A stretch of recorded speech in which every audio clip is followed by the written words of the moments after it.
Boa tarde, gente. Hoje é dia 24 de setembro de 2015, numa recém-iniciada primavera, que está parecendo verão aqui em São Paulo, uma coisa de doido, um calor. Essa tarde estamos aqui com Osmar Ludovico, no Papo na Rede, aqui do Koinonia Online. Carlos Bregantin estava fora semana passada. Morri de saudade, Fernando. Morrer de saudade. A gente também, cara. O Papo na Rede sem o Brega não é a mesma coisa. Daniel Shaw é lá na sala onde ele faz mágica para colocar esse programa com uma boa qualidade para você. Se você estiver vendo ao vivo, entra, você pode usar a caixa de comunicação aí, enfim, essa que tem do lado aí na própria página do Koinonia, você manda a sua mensagem. Ou então você pode usar agora também o Twitter. Fernando, e aí aparece a sua mensagem na tela. Sempre que viajo e eu faço esse registro, sempre que viajo, e eu tenho viajado razoavelmente, vou encontrando gente que nos assiste. Que bom. Que nos ouve, que nos vê. Por esse Brasil afora. Por esse Brasil Eu diria afora. pelo mundo afora. O Brega foi para a Europa aí tempos atrás e tinha gente que... E é muito interessante porque os comentários e a reverberação, Osmar, e você é um dos mais dos que frequenta mais esse programa, né? Tem curtida?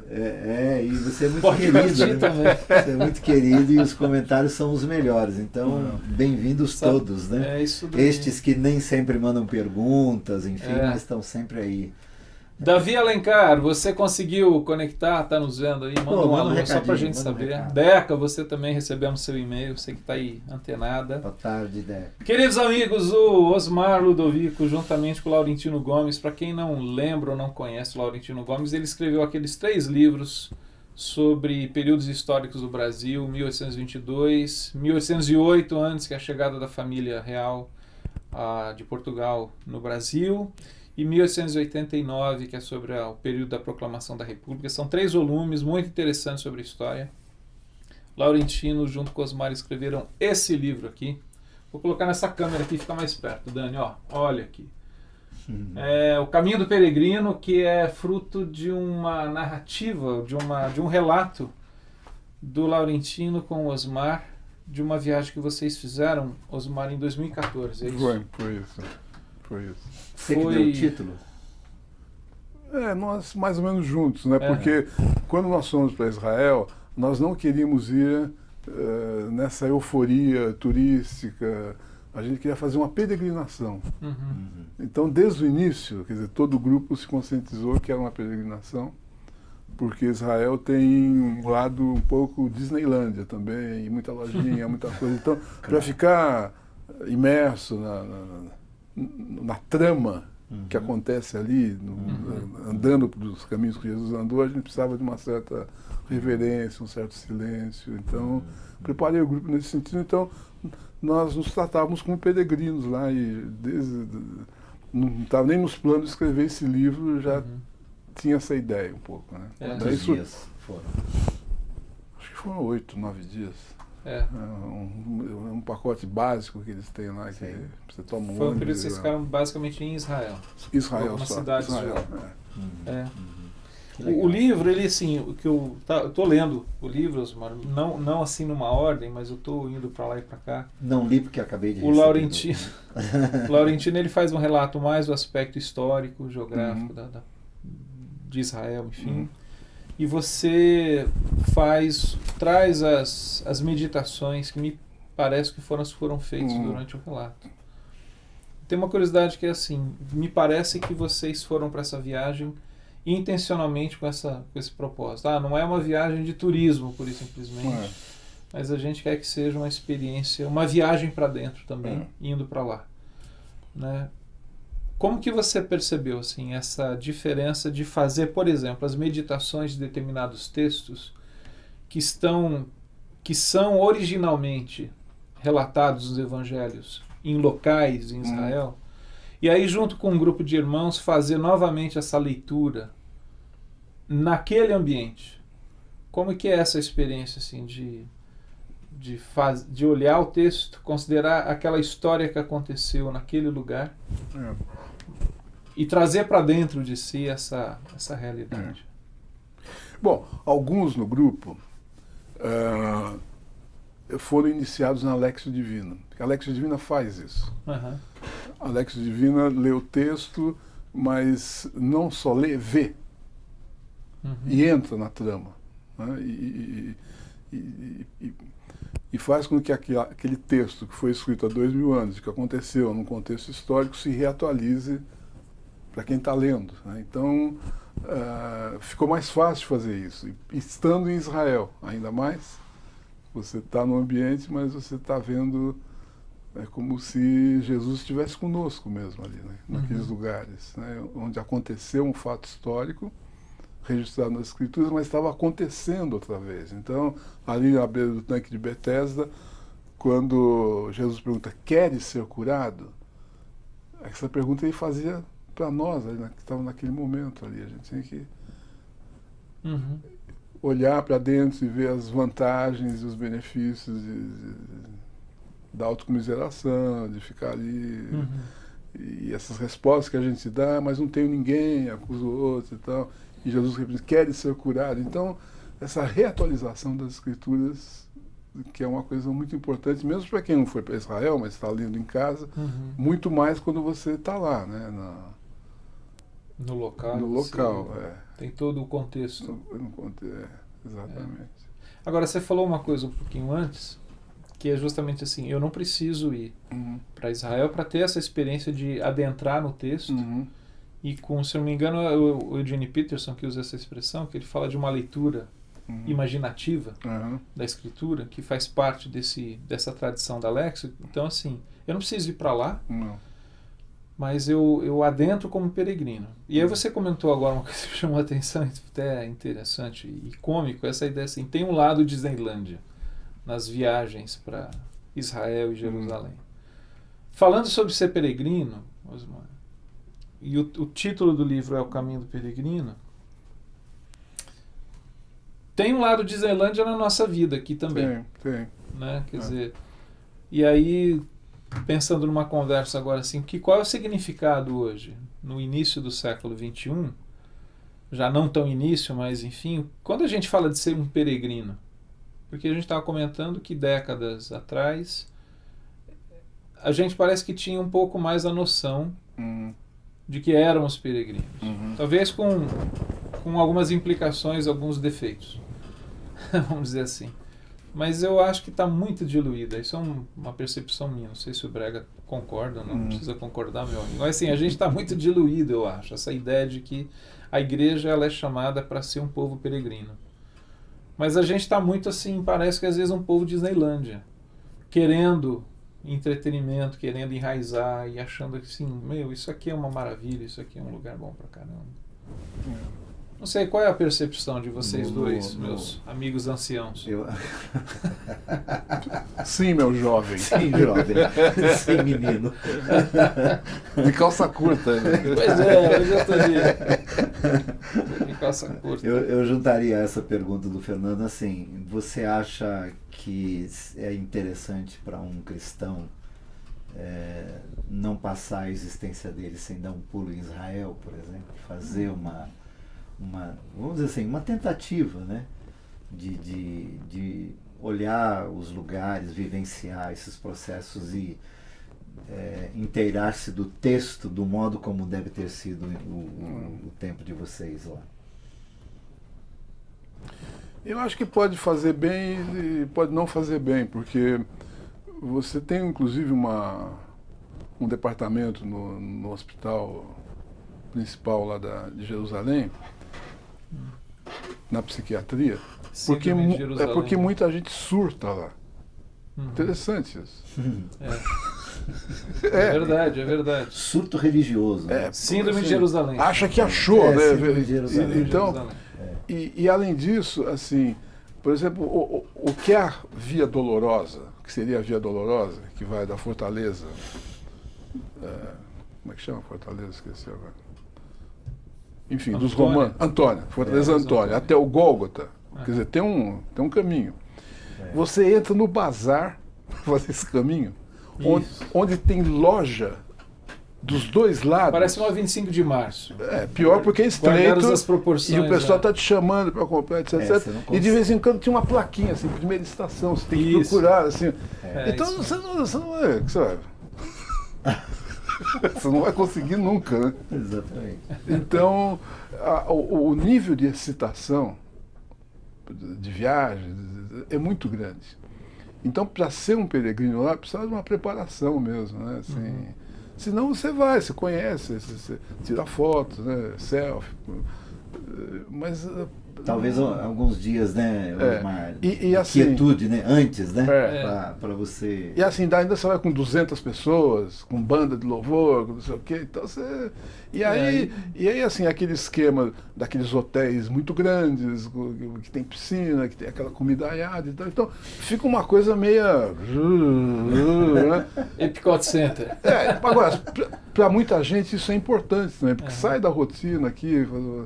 Mas eu diria que uma peregrinação mesmo vale mais para aquelas pessoas que estão fazendo uma peregrinação interna, que é um caminho com Cristo até Cristo. Porque ela tem outro significado. Né? Então, e ali você lê a Bíblia naqueles lugares, você vê Então, um momento assim muito, muito lindo que a gente teve foi parte do pacote é um passeio de barco no Mar da Galileia.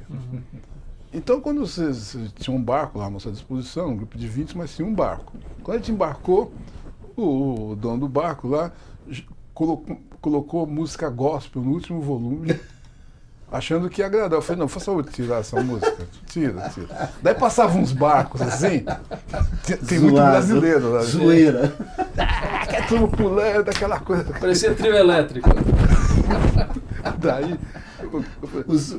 As gaivotas e os peixinhos que se tá quieta lá dentro até espanta, né? Mas não somente nós vamos fazer essa travessia em silêncio.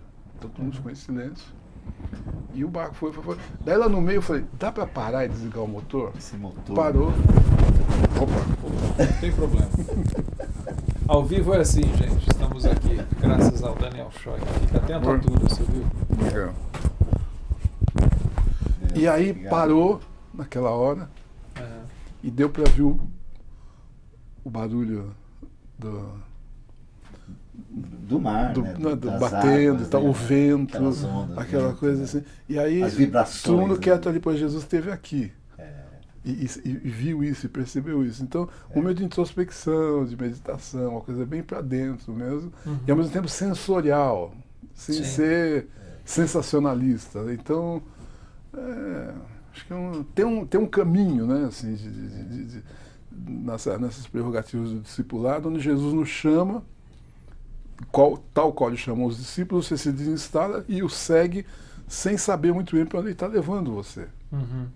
Não é uma coisa muito previsível. Mas o fato é que você precisa ter o foco nele, porque tem muitas estações o tempo todo, tem muita agitação e tal. E é uma caminhada mais quieta, mais dentro mesmo, né? Senão... Eu me lembro, já que o Fernando perguntou, lembro-me que eu, quando organizei-me para ir lá, em 97, eu pus uma oração no meu coração. Uma oração. E com aquela coisa assim de orar durante toda a viagem, aquela oração.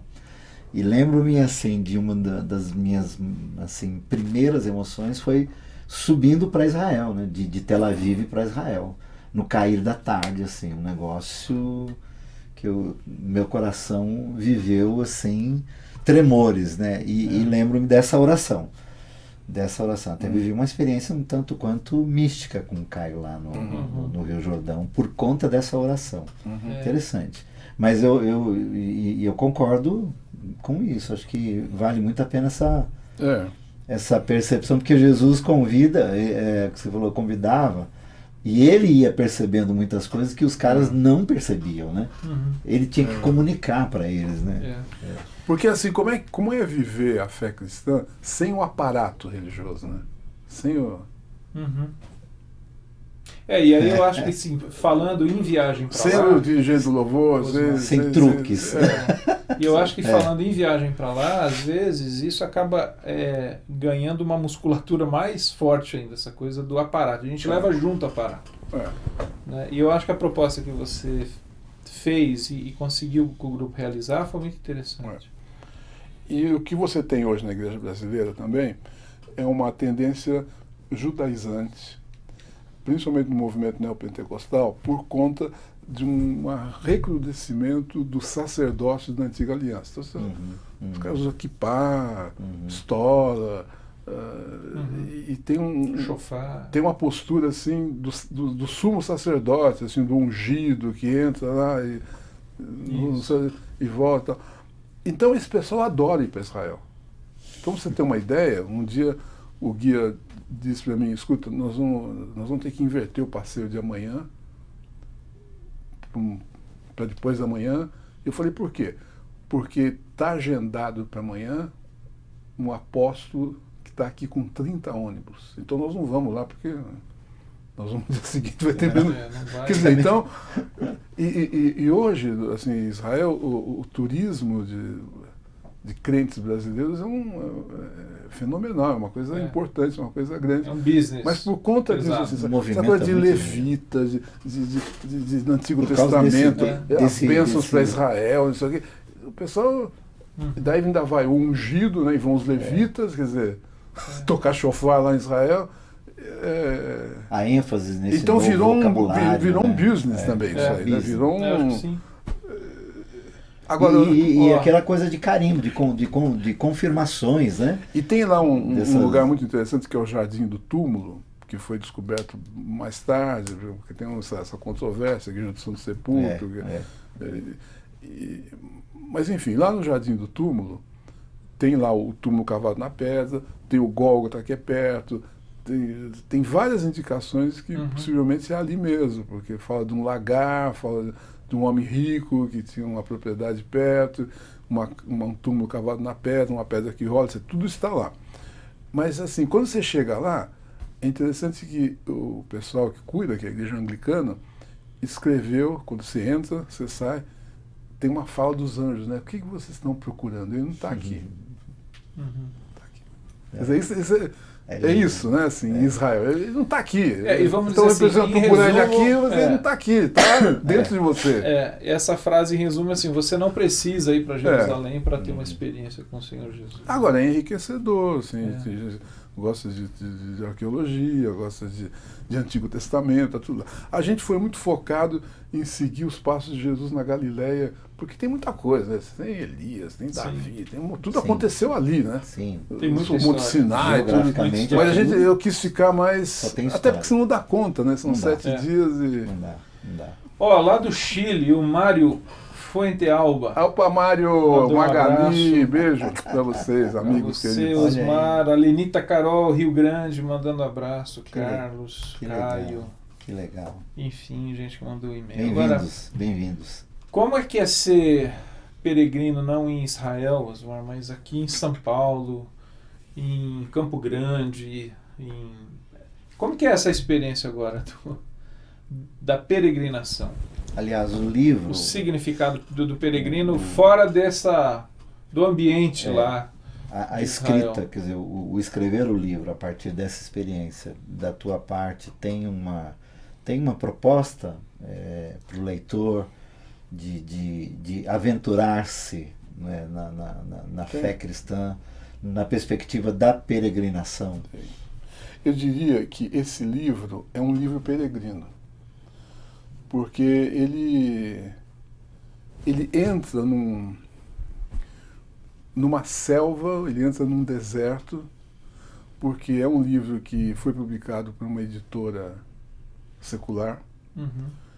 Ele é coassinado por um autor conhecido, historiador conhecido que vive no mundo das letras. Que acabamos de receber um e-mail dele, já vou ler. E é ilustrado por um artista católico. Então ele tem um caminho, ele mesmo, de entrar num ambiente onde essa contundência da apresentação da unicidade de Cristo e da força do que ele falou e de quem ele é, ele vai ter que fazer um caminho. Ele vai ter que ser um desbravador. E é um caminho que não é fácil. O caminho do peregrino não é fácil. É um caminho onde ele não tem muita garantia, ele tem uma precariedade muito grande. Deus vai mandar um maná, a coluna de fogo à noite, vai espantar os bichos. Tem pouca bagagem. Tem pouca bagagem. Mas ele ele não sabe quando é que ele tem que andar e quando ele tem que parar. E ele não tem um mapa. Então ele tem que depender de Deus, realmente. Então acho que é isso, assim, a peregrinação, seja em qualquer lugar, é essa absoluta dependência de Deus e abrir mão do controle sobre a minha vida e sobre o dia de amanhã, porque é a providência divina que vai me conduzir. Eu não sei o dia de amanhã, eu sei a direção que eu estou indo, mas eu não sei o que eu vou encontrar, e eu vou seguir uma nuvem que é imprevisível. Eu imagino o povo no deserto, a nuvem parava, eles olhavam e diziam, bom, vamos deixar tudo pronto, porque essa nuvem daqui a pouco... Daqui a pouco ficava um mês, 2 meses. Então vamos plantar, vamos fazer um negócio, vamos se instalar. Daí ela andava. Daí o pessoal chegava, não, a gente já sabe.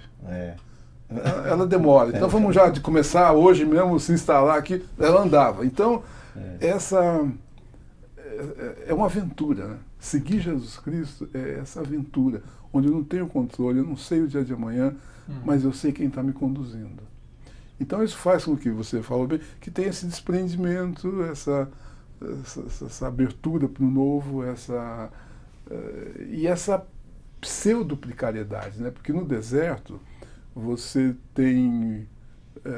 não tem as comidas do Egito, mas você tem maná. A sola do sapato não gasta. Você tem a nuvem que te protege do sol. Você tem o essencial. E você vai aprender a viver o essencial. Essa história de Israel, da peregrinação no deserto, nos dá muitas pistas para a vida cristã. Porque no Egito é uma cultura a serviço da morte. Quer guardar, quer manter vivo o que já morreu, as múmias. E constrói torres maciças de pedra para perpetuar a história, uma coisa rígida.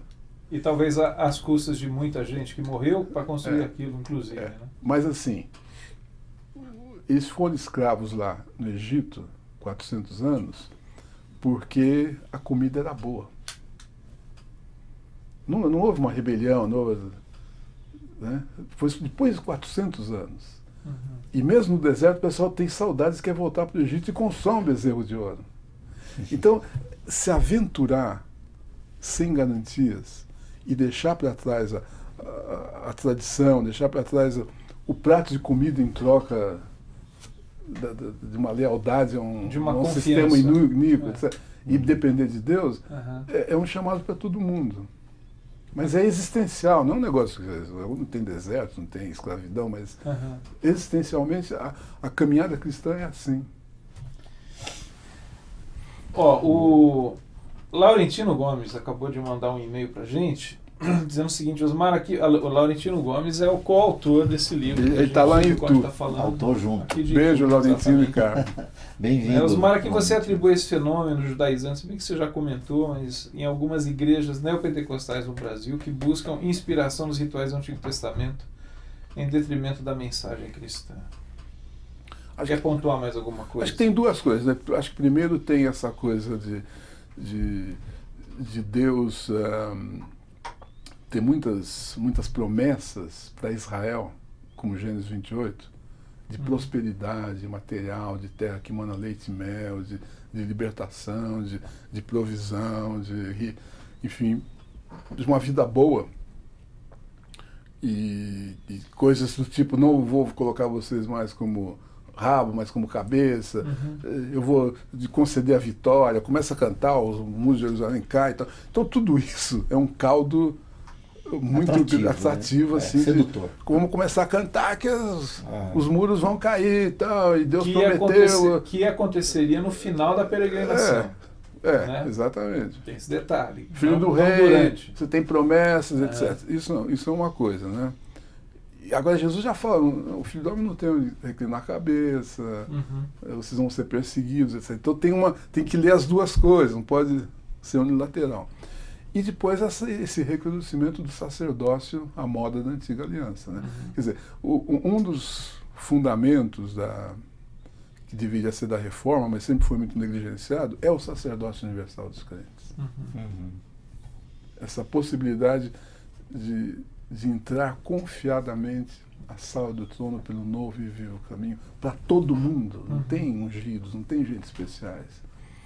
A partir do momento que há uma contrição, que há um arrependimento, que há uma fé, imediatamente eu posso entrar na sala do trono, que é o Santo dos Santos, que estava lá em Jerusalém, e que hoje está no nosso coração. Nós somos o templo. Uhum.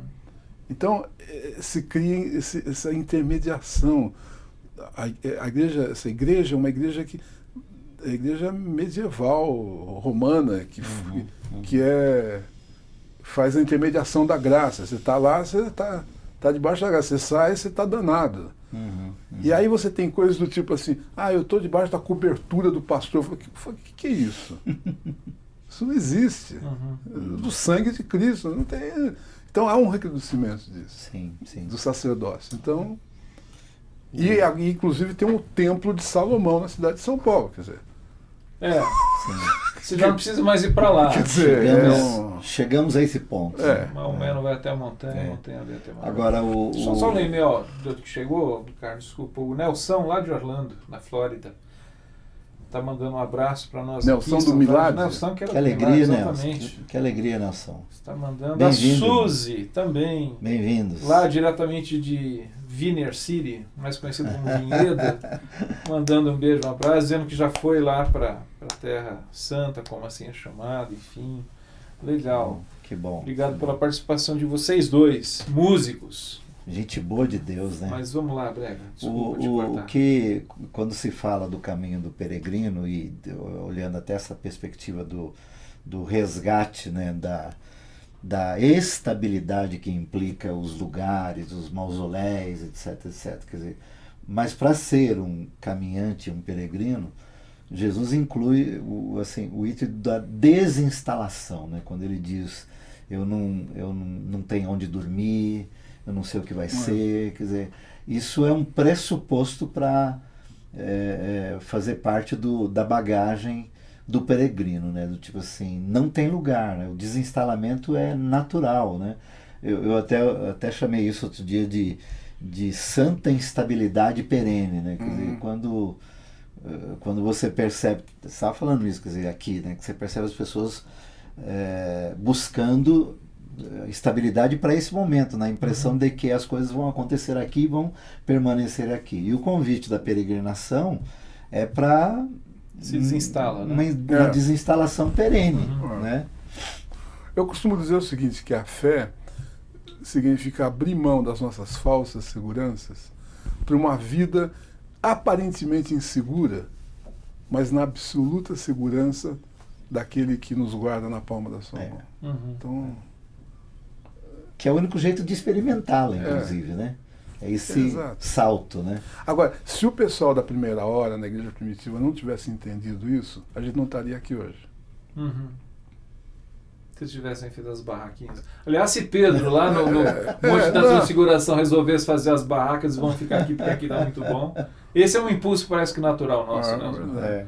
Agora, junto com essa desinstalação, que é sair do lugar, eu pensei naquela frase que a gente às vezes usa assim, o povo saiu do Egito, mas o Egito não saiu deles. Verdade. Quer dizer, o ser peregrino tem a ver com esse deslocamento, essa desinstalação, mas também tem a ver com um desprendimento de coisas internas, né? Sim. Do meu coração que precisam descolar e eu preciso deixar de lado e continuar. O coração leve também. Né? E é um paradoxo porque quanto mais tralha eu tiro do meu coração, mais tralha eu acho. É verdade, não é assim que você fala, bom, agora tô leve. Não, você fala, meu Deus, então essa ascese, né, dos pais do deserto, quer dizer que as tentações estão aí presentes. Estão ali o tempo todo, né? Lidam com isso o tempo todo. Davi Alencar de Vila Velha, mandando um abraço aos amigos da vida e da história, Davi. Legal que você está aí com a gente. Que bom que você conseguiu, Davi, sintonizar. Luiz Braga Júnior também, de Mogi Guaçu, mandando beijo, Davi. Abraços. E quem mais aqui que mandou um e-mail? Cairão Fernandes, de Brasília. Qual o maior desprendimento de um peregrino? Deixa eu juntar com uma pergunta que o Nelson lá o Nelson mandou, que é, Osmar, como que você vê no povo cristão hoje, no povo cristão hoje, o meditar, a meditação comprometida com valores do reino de Deus fazendo diferença em nós? E então, essa é uma pergunta, que eu acho que é a questão da prática, da ascese do peregrino, juntando com a pergunta aqui do Quem é que mandou essa pergunta? Peraí. Qual é o maior desprendimento de um peregrino? O Cairon Fernandes, lá de Brasília. Do que ele tem que se livrar, né? Difícil, eu acho talvez eleger. Eu acho assim talvez é uma pergunta muito pessoal. Não, né? mas eu vou tentar fazer uma definição do que é essa peregrinação. Essa peregrinação, ela vai desse homem caído, sujeito às próprias paixões, etc., conforme é descrito lá em Romanos 1 e Efésios 2, em direção à perfeita estatura e varonilidade de Cristo. Ou seja, é um caminho que vai desse ser humano caído, na sua pior forma humana, na face de Hitler ou de um Noia, em direção a se tornar parecido com Jesus Cristo. Então, primeiro, é um caminho em que não tem volta, que você empreende, não tem volta.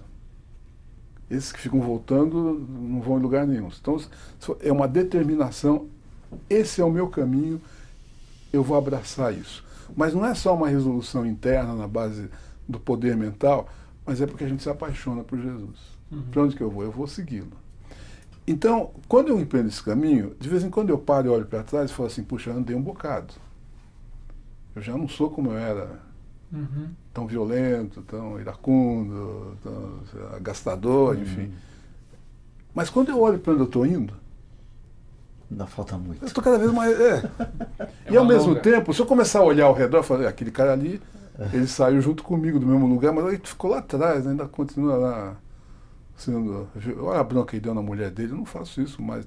Então quando você começa a se comparar de onde você veio e com quem você está no caminho, você começa a se achar que você já andou muito. Mas é um caminho sem fim. Então é um caminho de me tornar mais parecido com Jesus Cristo. Nesse caminho, é um caminho em que eu necessito andar com Ele e conhecê-lo. E à medida que eu vou conhecendo, eu vou percebendo nele como Deus é e como o homem deveria ser. Esse caminho de aprender quem Deus é e como eu posso me tornar como um ser humano, mais parecido com Ele. Então é um caminho que é um caminho existencial, é um caminho espiritual, mas não é um caminho geográfico, é um caminho ontológico, é um caminho e que não tem fim. E também relacional. Não é um lugar para se chegar. Não é um lugar para se chegar. Comunitário. Claro. Um caminho que se faz com outros. Claro. Isso, assim, e o grande aprendizado desse caminho é o amor, né? É amar a Deus, e eu só posso amar a Deus no outro. Às vezes eu falo que eu amo a Deus. Então é um caminho que me coloca em relação de mãos dadas, né? Com Deus, mas com o outro e comigo também, né? Aprendendo a me conhecer. Muito bom. Osmar Ludovico, é sempre bom ter você aqui no Papo na Rede, sabia, né? E outra coisa, assim, eu acho que esse caminho, ele acontece melhor, essa cura, essa transformação, no silêncio e no recolhimento do que no barulho e na euforia. Eu estou persuadido disso. Por quê? Primeiro, pela minha própria experiência, mas pela experiência da história da igreja e pela experiência bíblica de que a revelação de Deus se dá no deserto. O silêncio. Assim, tão necessário. Só para... Até Jesus foi para o deserto. Para fechar, na verdade, assim, o caminho do peregrino não o está levando para um lugar, mas trouxe Deus para fazer o caminho junto, né? É um caminho com Cristo até Cristo. Aí é que a coisa vai acontecendo. Então, quando a gente fala desses temas, talvez o texto assim que mais me ressalta a mente que eu lembro é o texto de Emaús, né? Todo o significado que ele traz, do que está acontecendo ali. Em termos de narrativa, no Evangelho é tão curto, né? Quer dizer, é menos de um capítulo, mas é tão cheio de significado sobre o ser peregrino. Ele caminha conosco, né? E há descobertas. Nas estradas da vida. E é interessante que eles o reconhecem, não porque ele fala alguma coisa, mas por um gesto. No partir do pão, né? Na singeleza do pão. Que é uma revelação sem palavras. E é interessante que há um ato, uma percepção retrospectiva que, assim, quando ele falava, o nosso coração como que queimava. Eles tinham a percepção, mas não sabiam identificar. e significar essa percepção, até que eles identificam o que é Cristo, quem estava com eles. Exatamente. É uma série de coisas. E quando eles identificam, ele desaparece. Não dá para controlar. E ninguém ia suportar tanta realidade. É o vento. Não adianta querer. Fala mais. Fala mais. Eu até costumo Por dizer o seguinte, tá parte mais pão, né? Enquanto eles não tinham bom. fé suficiente, Jesus estava presente. A partir do momento que eles creram e perceberam, a presença visível do Cristo ressurreto não era mais necessária. Exatamente. Ele está no coração. Né? Exatamente. É isso aí. Legal. Gente, olha, está aqui o livro. Deixa eu falar uma coisa sobre o livro. Esse livro, ele tem uma... Acho que os nossos irmãos e irmãs em Cristo vão gostar do livro, mas é um livro que tem uma mensagem evangelística muito... Então, é um livro bom para dar de presente para as pessoas. Percebi isso. Evangelizadora. De compartilhar a boa notícia, boa notícia do reino de Deus. Eu percebi isso, Osmar. Eu já fiz uma listinha. Você falou, foi até legal você ter falado isso. Mas eu achei muito interessante por conta disso. Eu acho que a forma, primeiro, como que o Laurentino ele faz a narrativa da viagem, do lugar, né? E depois as inserções que você faz, das meditações, do texto, a forma de você abordar, é uma dica muito boa. Boa. Aqui. Muito bom. Laurentino Gomes, Osmar Ludovico, O Caminho do Peregrino, você encontra nas livrarias aí da Cláudio Pasto, mostra a ilustração do Cláudio. As gravuras do Cláudio. São grande... As melhores. O Dani, na câmera do... Isso, essa é uma melhores. delas. Um grande e mesmo artista. da capa, né? Essa da capa. Que é Emaús, a capa. É verdade. Eu vi lá na ficha técnica do livro. Muito bom. Osmar, obrigado por você Prazer, ter vindo aqui mais uma vez. É sempre bom. Obrigado aos amigos queridos que hoje também deram o ar da graça aqui entre nós. Né? Davi, e eu estou aqui... Essa turma. Estou muito feliz que o Laurentino está ouvindo, porque esse livro é fruto de um trabalho a 4 mãos. E eu espero que vocês tragam o Laurentino aqui. Olha, o convite está feito, Laurentino. Então, seria muito bom. E tu está muito perto aqui de São Paulo, seja bem-vindo. Aliás, com você a gente teria umas conversas muito interessantes sobre os seus 3 filhos literários lá, da história do Brasil, que eu acho que são maravilhosos. Tem muito o que dizer, né? Você tem. Daniel Schoy, obrigado, viu, pelo seu trabalho aí de formiguinha, quietinho, mas é o que põe os conteúdos do Koinonia Online no ar. A gente se vê até a próxima quinta. O Daniel nos bastidores é uma inspiração para a gente. Né? A gente que aparece aqui, mas é ele que viabiliza tudo isso e não aparece. Né? Disponibiliza se não fosse tudo o isso, Carlos Bragantino colocar de vez em quando uma foto do Dani no Facebook, tinha gente que nem ia saber quem é o Daniel Schoy. E isso está tudo disponível aí para você no YouTube e no Koinonia Online. Até lá. Valeu, gente. Muito obrigado. Tchau.